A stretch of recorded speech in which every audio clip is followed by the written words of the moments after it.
people should eat before or after going to see Chef? I think they should. Well, I think they will eat after. Yeah. If they don't want to overload. That's true. Probably eat. Good point. Just after. It's as food movies go. This one loves its food. Oh my God! Does it? It makes you love its food. It does. This is a movie written by, directed by, and starring Jon Favreau, who's trying to sort of get back to swingers territory after directing Iron Man and these other big Hollywood movies. He wants to do something human-sized. It's a passion project, apparently. He plays a chef, a star chef, who loses his job and ends up running a food truck and driving across the country with his young son. And it's kind of got a lot of elements that you've seen in other movies, the whole road trippy thing. Coming of age, yeah, you know, father-son bonding. Right.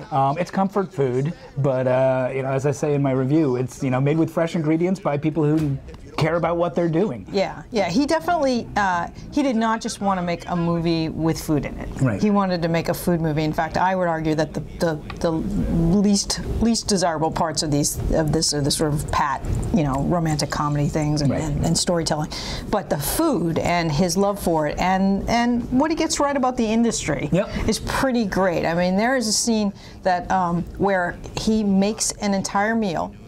Because he's angry and passionate, and leaves it in his apartment, and no one ever eats it. Right. And I think that right there sums up the way a chef, an artiste, feels about food. And I mean, not that he doesn't want someone to eat it, but that it's therapy. But the other thing the movie gets right is the relationships in the kitchen, in professional kitchens. I actually know a couple of chefs, and I'm married to one. Yeah, there you go.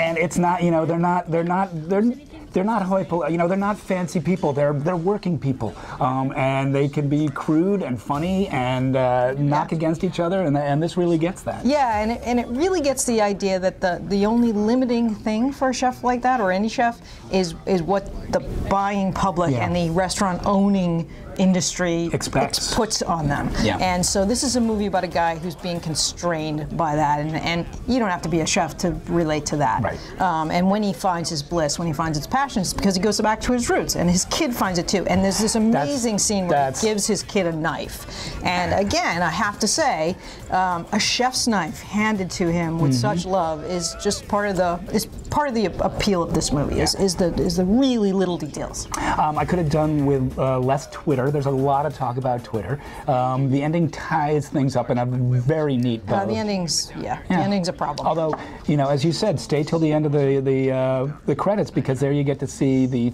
movie's food consultant, Roy Choi, teach Jon Favreau how to make this grilled cheese sandwich that earlier in the movie you just want to reach into the screen and take and eat. Yeah, because it looks so good. You have to stay to watch this. That is a master at work, and there you see like love plus expertise taken to, like, you know, Mount Olympus heights. It's on that level just really something. And then go to a restaurant or a food truck and you know, and dismiss the parts of the story that are maybe too pat, but really enjoy the food. Just make yourself a good grilled cheese. That's right. That's Chef. I'm Ty Burr. I'm Janice Page. For the Boston Globe.